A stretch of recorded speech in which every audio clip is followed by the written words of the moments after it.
Aujourd'hui, ce sera peut-être plus une méditation théologique. Alors vous n'avez peut-être pas, alors ne prenez pas peur, ne partez pas tous en courant, etc. Même si vos neurones théologiques sont proches de l'état comateux, mais toujours est-il qu'on va essayer de les réveiller et de vous, voilà, faire rentrer dans le mystère avec les paroles humaines, et donc forcément complètement dépassées par le mystère de Dieu. Et c'est le mystère de la croix vu sous l'angle de la Trinité. En quoi la croix du Christ est l'œuvre du Père et l'œuvre du Fils, ça paraît évident, mais aussi l'œuvre du Saint-Esprit. En quoi c'est une dimension trinitaire.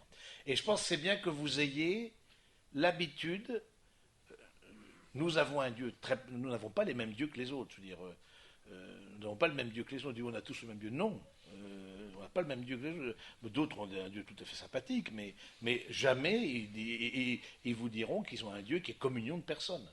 Jamais. C'est un Dieu compact, c'est un Dieu unique, le nôtre aussi est unique, mais il est communion de personnes. Donc, et ça, c'est le Dieu Trinité que Jésus est venu nous révéler. Hein, le Dieu amour, quand en son sein même, il y a une circulation d'amour. Donc, apprenez aussi, et ça c'est vraiment le spécifique du chrétien, vraiment spécifique, apprenez à voir les choses sous l'angle de la Trinité. De façon générale, je pourrais vous dire en quoi, par exemple, l'Eucharistie est trinitaire. En quoi le sacrement du mariage est trinitaire, en quoi l'Église est trinitaire, etc. Donc, chaque dimension, chaque mystère de notre foi, en quoi la Vierge Marie exprime aussi quelque chose de la Trinité. Vous voyez, donc là, on va voir la croix de façon spécifique, mais c'est bien que vous puissiez, au plan théologique, comme chrétien, déjà vous former, parce que je m'adresse en tout cas à ceux qui sont jeunes professionnels, que je connais bien parce que moi je suis assez impliqué auprès des jeunes professionnels. Je vais monter un groupe de jeunes professionnels à Compiègne et puis SPI à Paris, spirituel et spiritueux. Comme on ne sait pas trop quoi faire pour attirer les jeunes, du coup on essaye de de les emmener sous d'autres cieux, on va dire comme ça. Et donc du coup moi, du coup, j'aime beaucoup votre génération. Je l'aime beaucoup, ben, ça c'est vrai. Par la préparation au mariage, par les groupes de jeunes pros, j'ai contact avec cette génération. Et donc, du coup, mais je constate aussi quelque chose. Je parle des catholiques, hein, ce sont ceux qui viennent à moi. Un décalage, un gap important entre votre formation pro, où vous êtes clairement monté en gamme les uns et les autres par des études supérieures, etc., et votre formation SPI. La formation pro, mais la formation SPI, alors certains, à tout seigneur, tout honneur, certains, c'est vrai, on fait des parcours comme par exemple Even, qui est vraiment un parcours excellent de formation, ou d'autres parcours un peu bibliques, etc., mais des catholiques pratiquants, de ce que je peux voir, de la connaissance, il y a beaucoup de dimensions de prière, d'adoration, etc., très bien, mais de connaissance. N'oublions pas que la foi est dans l'intelligence. La foi est dans l'intelligence. La foi, c'est élève l'intelligence à une réalité qui n'est pas accessible au sens, aux cinq sens. Donc, bienheureux ceux qui croient sans avoir vu. Donc, ça veut dire c'est pas accessible. Du coup, c'est bien de se former, et on a dans la foi catholique tout un corpus intellectuel extrêmement riche. Au plan théologique, c'est-à-dire théologique, c'est un logos sur Dieu, c'est-à-dire une parole sur Dieu, on peut dire, et le travail de l'intelligence, de la foi et de la raison. Le pape Benoît XVI en a parlé il y a, durant son pontificat, l'unité de la foi et de la raison. C'est très important de dire pourquoi je prends la Trinité, pourquoi, et quelles implications ça peut avoir. On parle de la Trinité, etc. Bon, donc cette question-là du coup, fait partie dans votre formation, les temps de retraite. Les temps de retraite font partie de la formation intellectuelle, je trouve que c'est parce que ça vous aide dans la foi. Comment aimer ce qu'on ne connaît pas, et comment connaître si on n'est pas enseigné, et comment être enseigné si on ne s'approche pas de la communauté des croyants qu'est l'Église. Et donc du coup, c'est par la retraite, cette démarche que vous faites, de vous former dans le cœur à cœur, mais les grandes joies, les joies intellectuelles, que ce soit au plan naturel, mais au plan spirituel, les joies intellectuelles sont les plus grandes joies. Quand Dieu, dans sa miséricorde, nous donne de comprendre quelque chose, on balbutie, bien sûr qu'on balbutie. Hein, le mystère de Dieu nous dépasse de partout. Hein, nous sommes la religion du vertige, hein, évidemment, hein, parce que nous portons nous-mêmes plus grand que nous-mêmes et tout ce que nous pouvons dire c'est ce qu'on appelle la théologie apophatique. Apophatique, c'est-à-dire une théologie négative. Ça veut dire quoi? Ça veut dire que on dit que Dieu est bon, mais il n'est pas bon comme un homme est bon. On dit que Dieu est grand, mais il n'est pas bon. C'est par la négative. C'est-à-dire que on dit, mais il est beau, mais il est beaucoup plus bien meilleur que ce que pourrait n'importe homme. Il est beau, mais bien plus beau que toute beauté, etc. Voilà. Donc, dans la théologie, on dit quelque chose, sachant que au fond, on balbutie et que c'est plutôt, voilà. Mais ça ne veut pas dire qu'il ne faut pas faire ce travail de l'intelligence, qui est un travail qui est parfois ardu. Hein, le travail intellectuel est certainement un travail ardu parce que c'est vrai que parce qu'on voit pas les fruits du travail intellectuel assez rapidement. Si vous, je sais pas quoi, vous venez à tondre la pelouse ici, vous avez matière, si ça peut vous détendre, bon pas pendant la retraite, mais après, du coup, vous voyez passer la tondeuse, bam, vous entendez tout de suite, vous voyez le travail et puis bon, le fruit de votre travail. Le travail intellectuel, c'est un travail, ça demande beaucoup plus de temps pour avoir goûté les joies du travail intellectuel. C'est plus ardu de ce point de vue-là. Hein, mais vous en êtes largement capable de par votre formation, etc. Donc du coup, voilà. Donc c'est intéressant de dire l'importance de la formation, donc de la théologie, et à partir de la Trinité. Et donc, on peut dire que peut-être comme forme d'introduction ou continuer l'introduction, c'est quelque part le fait que la Trinité, quand on contemple la croix, il y a quelque chose de l'œuvre de la Trinité qui nous est donné. Ça veut dire que il y a un mystère. Un mystère, ça veut dire quoi? Ça vient du mot en grec muo. Muo qui veut dire fermé. Il y a quelque chose qui fermé, plissé. On parle myope. Myope, ça vient de ce même. On plisse les yeux. Celui qui est myope, il plisse les yeux pour voir, etc. Il y a quelque chose qui nous est fermé à l'intelligence naturelle du mystère de Dieu que la foi ouvre. Et donc, il y a quelque chose du mystère. Pour pouvoir y adhérer, il y a une attitude de foi, c'est-à-dire de confiance dans ce que Jésus nous dit dans les évangiles. Lorsqu'il parle du Père, hein, et lorsqu'il parle de lui-même, et lorsqu'il parle du Saint-Esprit. Du coup, c'est intéressant de voir que c'est encore un mystère plus grand lorsqu'on l'associe d'une certaine manière à la Trinité. Hein, et on dit et on se sent dépassé de toutes parts parce que c'est l'objet du mystère, c'est ça qui fait que c'est fécond, c'est que ça nous dépasse. Un autre point, on a l'impression quand on contemple le mystère de la croix, à la fois d'une dispersion et à la fois d'une réunion. Ça veut dire quoi? Dispersion et réunion. Dispersion parce que on n'aura jamais une vision complète du mystère de la croix. Encore une fois, pour ce que j'ai dit précédemment, ça nous dépasse de toutes parts. Personne ne peut dire, c'est bon, j'ai fait le tour du mystère de la croix. Personne ne peut dire. Donc dispersion d'une certaine manière. Bon. Mais réunion dans le sens où ça rassemble la vie du Christ. Hein, le mystère de la croix réunit la totalité des mystères chrétiens.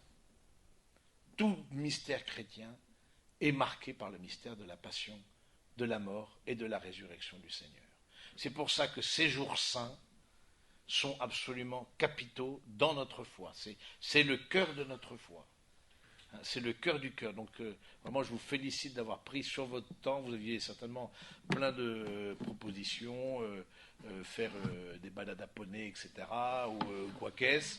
Mais bon, toujours est-il que, voilà, c'est le cœur de notre foi. Et donc, le mystère de la croix réunit dans le sens où il est clair, c'est lumineux. Et la croix, elle est lumineuse. Et c'est intéressant de voir que le Christ ressuscite avec ses plaies, mais ses plaies lumineuses. Dans le beau film de Mel Gibson, La Passion du Christ, qui a déjà quelques années, lorsqu'il y a l'évocation de la résurrection, on voit un homme nu de profil, et avec, on voit, et il tend les mains, et on voit comme fidèle à l'évangile, hein, de ses mains sortent des lumières, parce que il y a le soleil levant de la Pâque, et du coup on voit que ce soleil frappe ses blessures et traverse, comme pour dire, ces plaies sont lumineuses. C'est important de dire ça, c'est le mystère de la croix est à la fois est ténèbres et à la fois est lumière. C'est capital ça. C'est comme quoi, comme la nuée dans le désert. Vous vous rappelez les peuples hébreux, la nuée dans le désert, qui était à la fois lumière pour le peuple hébreu, mais qui était ténèbres pour les Égyptiens. Qui était lumière pour ceux qui allaient vers la libération, et ténèbres pour leurs poursuivants. Donc c'est intéressant attention de ne pas simplifier les affaires, ça restera, je veux dire, toujours, il y a dans toute notre vie de foi, il y a une dimension paradoxale. Mais le paradoxe, il est fécond pour l'intelligent et pour le cœur. Il y a des choses, on dira une chose, et à côté, on dira l'inverse de ce qu'on vient de dire.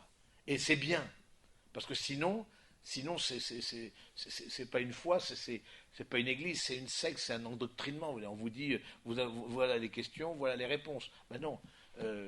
Si on croit que le Verbe de Dieu, le Christ est le Verbe de Dieu, celui qui dit Dieu, forcément, c'est pas simpliste. Et puis c'est un rabbin.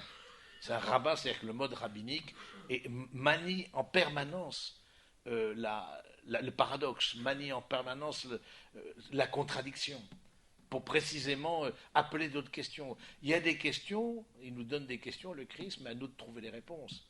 Et il nous donne des réponses, et à nous de trouver les questions, à quoi correspondent ces réponses. Mais jamais on vous donnera un truc tout fait, voilà, parce que jamais le Seigneur ne vous demandera de passer à côté du travail, de compréhension, d'intelligence et d'amour que demande sa parole. Donc, dispersion et réunion, je trouve que c'est vraiment intéressant. Et donc, c'est aussi donc, un mystère trinitaire, pas seulement christologique. Donc, n'éliminons pas trop vite l'Esprit Saint et la part du Père. C'est trinitaire, et de ce point de vue-là, c'est aussi quelque chose de la gloire de Dieu qui transparaît à travers le mystère de la croix. C'est aussi, même si c'est un mystère douloureux, mais l'heure est venue.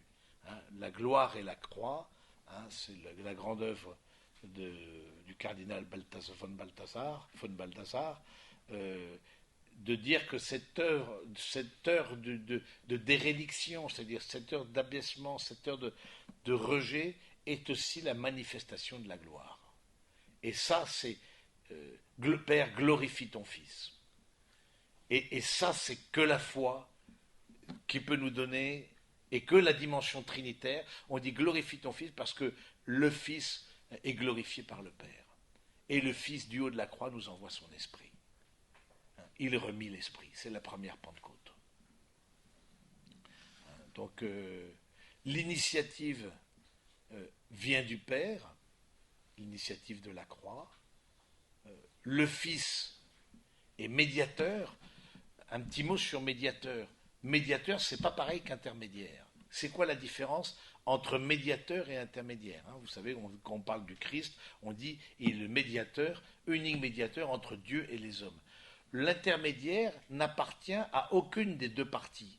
Il est entre les deux. Il est, par exemple, entre le client et le fournisseur. Il est entre le patron et l'ouvrier. Il est, il est l'intermédiaire. Le médiateur, c'est absolument l'inverse. C'est que le médiateur, il appartient aux deux parties. Le médiateur, il appartient à Dieu. Et ça veut dire quoi? Le Christ est médiateur, c'est-à-dire que par sa nature divine, il appartient à Dieu. Par sa nature humaine, il appartient aux hommes. Et cette question de nature divine et de nature humaine est absolument, évidemment, centrale. C'est le mystère, le grand mystère de notre foi, mais qui est comme, dans la passion, on voit les choses. Et donc, il est médiateur, et c'est pour ça qu'il est vraiment unique sauveur. Le salut, Le salut, pour que ce soit le salut, il faut que ça vienne à la fois de l'extérieur, parce qu'aucun homme ne peut sauver un autre homme.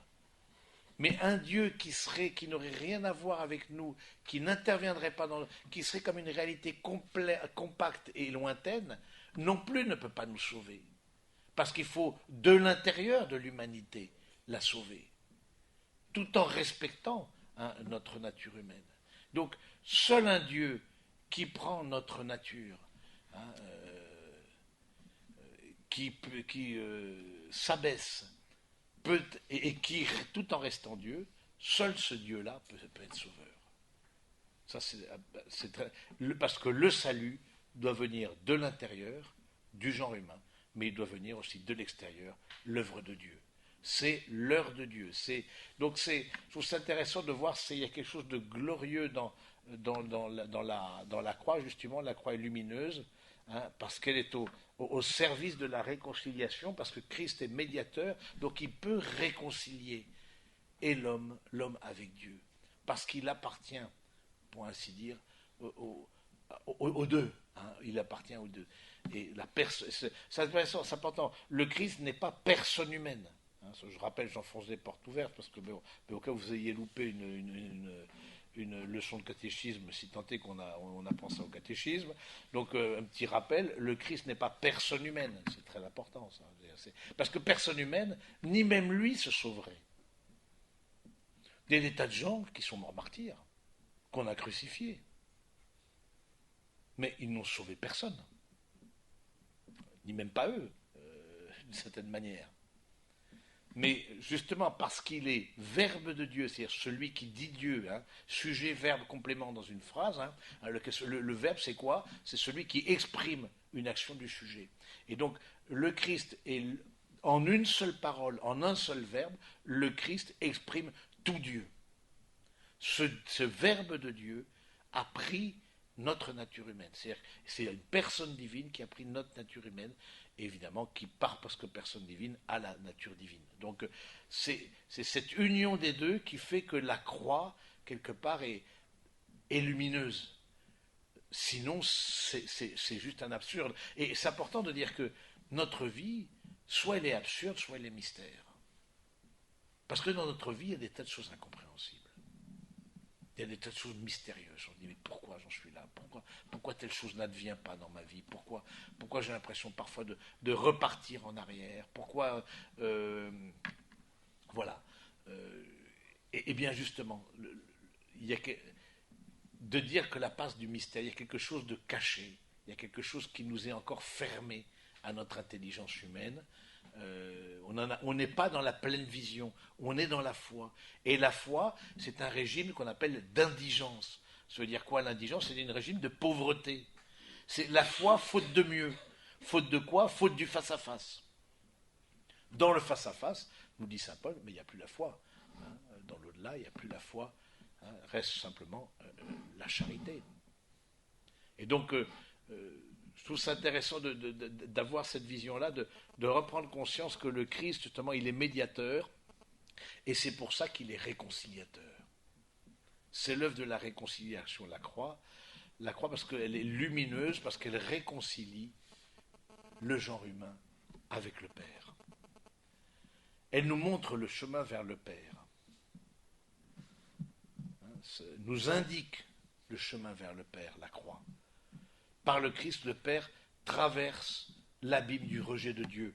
Alors ça, c'est assez intéressant. C'est une intuition théologique du cardinal von Balthasar, qui est maintenant décédé, qui a écrit toute une œuvre monumentale, La gloire et la croix, en disant « Le Christ est celui qui a traversé spirituellement, qui a expérimenté spirituellement le péché sans le commettre, mais les états spirituels, les états d'âme, il a été jusqu'au plus loin du rejet de Dieu.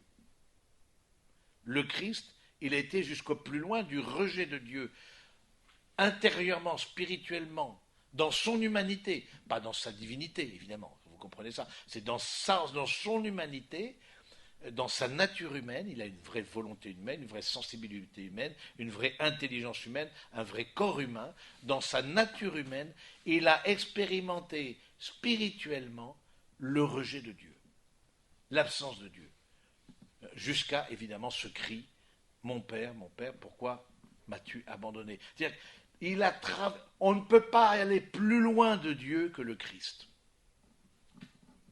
Je laisse ça à votre méditation. On ne peut pas aller plus loin, on ne peut pas s'éloigner plus de Dieu que le Christ, en son humanité. Et en même temps, on ne peut pas être plus proche de Dieu que le Christ, parce qu'il est le Verbe. Et c'est très beau, il a rejoint tous les états d'âme, hein, jusqu'à l'obscurcissement de la contemplation de Dieu dans son humanité.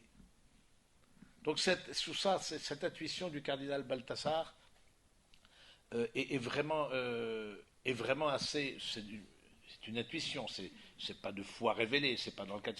Mais c'est intéressant comme il traverse, le Christ traverse l'abîme du rejet de Dieu.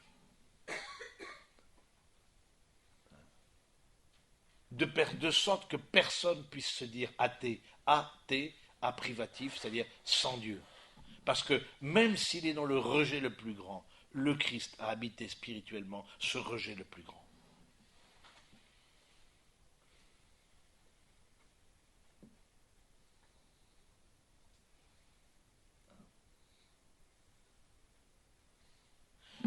Il a expérimenté sans commettre l'acte. Parce qu'évidemment, c'est important. Il n'a pas péché, c'est capital, ça, parce que. Et c'est pour ça qu'il est solidaire.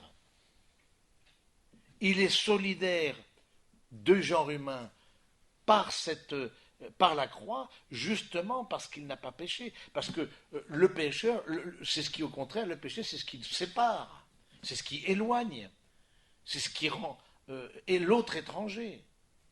Mais seul le saint dit, je ne peux pas dire je sans dire tu, je ne peux pas dire tu sans dire nous. Et le grand saint Paul dira, nous sommes membres les uns les autres. C'est pour ça que le Christ, en sa passion, expérimente spirituellement le péché, sans n'en commettre aucun, et parce qu'il est saint, parce qu'il est le saint, loin de Dieu, il est celui qui rejoint chaque personne humaine. Parce que tous, nous avons la nature humaine.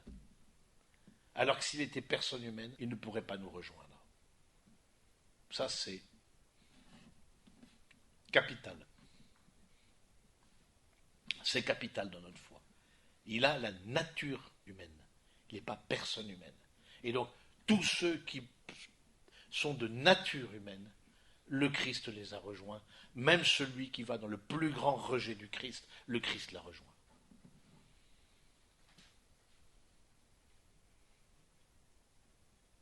Le Christ a habité spirituellement ce rejet.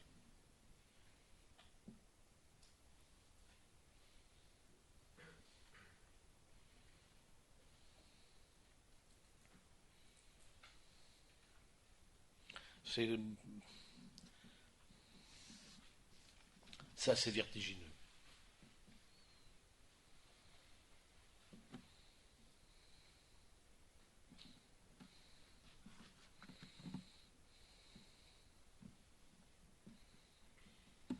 Pour aller au Père, le Christ a traversé l'éloignement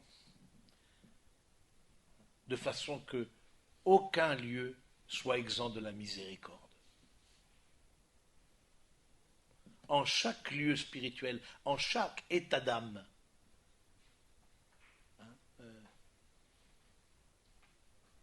sur cette terre, eh bien, le Christ a habité pour que les vivants, parce que c'est le Dieu des vivants, ce n'est pas le Dieu des morts, pour que les vivants, en un point, parfois dans leur révolte, dans leur colère, rejettent Dieu alors qu'ils savent qu'il existe, mais que de leur vivant, ils puissent être rejoints par le Christ qui a expérimenté ce rejet de Dieu et y découvrir la miséricorde du Père.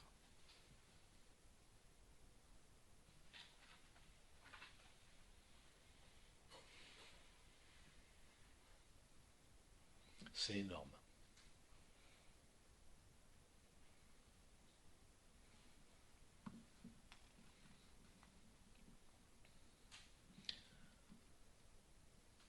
Et donc, euh, pour que la croix soit lumineuse, le Père doit se faire solidaire du péché du monde. Seul le Saint peut être solidaire. Il expérimente le péché sans le commettre.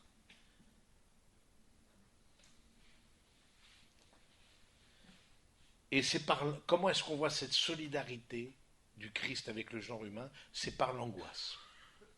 L'angoisse qui montre la solidarité du Fils avec le péché, la montée de l'angoisse. On voit l'angoisse comme aussi quand il monte à Jérusalem, au moment de la dernière scène, au moment du jardin des Oliviers, au moment de la crucifixion. L'angoisse, c'est le signe de la solidarité, de l'empathie du Christ avec tout le genre humain, du premier homme jusqu'au dernier, tous ceux qui partagent la nature humaine. Et c'est intéressant de voir qu'angoisse a la même origine qu'agonie. Et agonie en grec se dit agonia, et agonia, c'est veut dire combat. Combat spirituel. Le Christ au jardin des Oliviers a sué des sueurs de sang de son combat pour dire oui au Père, de ce oui éternel au Père comme Fils, voilà, pour aller jusqu'au bout dans son humanité, jusqu'au bout du rejet de Dieu.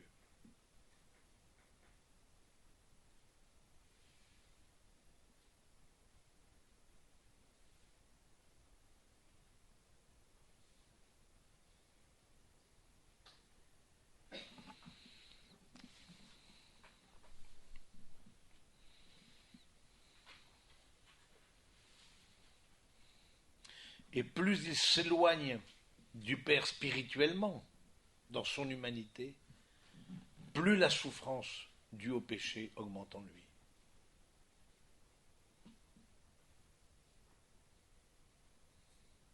Et rajoute le père von Balthasar, il ne sait pas pourquoi il souffre. Quand on sait pourquoi on souffre, c'est plus léger. Mais c'est seulement le oui qu'il a dit de toute éternité comme verbe de Dieu au Père, c'est sur ce oui-là qu'il s'appuie pour traverser l'abîme insondable.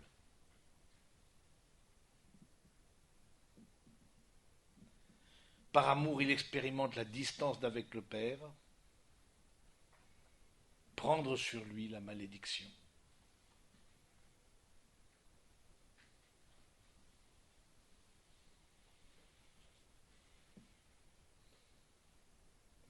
Et c'est vrai que quand vous relisez, je terminerai avec ça, la Passion, vous voyez l'œuvre du mystère d'iniquité. Alors, je ne sais pas si vous savez ce que c'est que le mystère d'iniquité.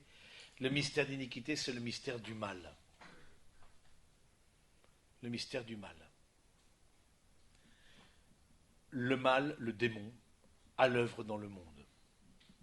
Et ce qui est assez étonnant, alors que Jésus n'était pas très connu du Sanhédrin, des grands prêtres, c'était un rabbi, il y avait toute une ère, et on verra dans les actes des apôtres, de voir comment, au fond, il y avait des tas qui disaient « je suis le Messie », etc.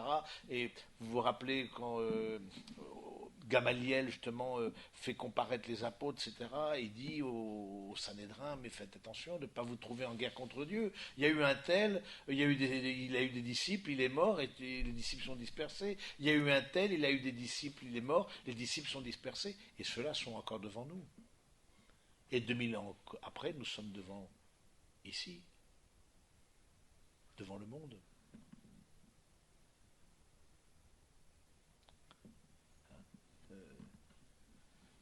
Donc c'est vraiment vraiment passer par la croix et vraiment l'œuvre du Père. Et l'œuvre du Père et quelque part prendre sur lui, donc à travers ce mystère d'iniquité où on voit dans l'Évangile à un moment donné Il y a tout un enchaînement de haine. Le mystère d'iniquité, c'est la haine face au mystère de l'amour. C'est ça. C'est le démon qui se déchaîne face au mystère de l'amour qui se révèle. Et pourquoi la croix est nécessaire? Parce qu'elle est le révélateur de l'amour.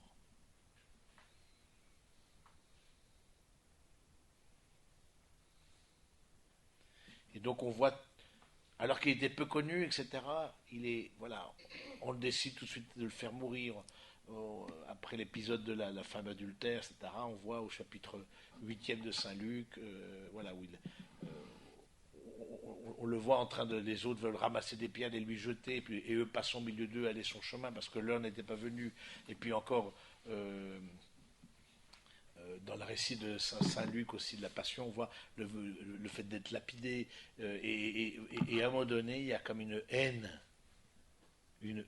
Mais vraiment, c'est le mystère du mal, c'est le mystère d'iniquité contre le Christ et contre son Messie, contre loin de Dieu. Alors qu'il aurait pu très bien avoir un aveuglement, sans plus. Disons non, c'est pas lui, cet homme blasphème. Mais bon, voilà, mais tant de haine, d'acharnement, jusqu'à aller jusqu'aux autorités civiles, Ponce Pilate, jusqu'à aller jusqu'à la crucifixion, alors que c'est quand même l'abomination, c'est pour la peine très lourde. Hein, pour nous, c'est normal, dit le Bonnard, ce que nous avons fait, mais lui, il n'a rien fait. Voilà, c'est l'heure du Père, c'est l'accomplissement de l'heure du Père. Toute cette œuvre du Père de miséricorde va s'accomplir.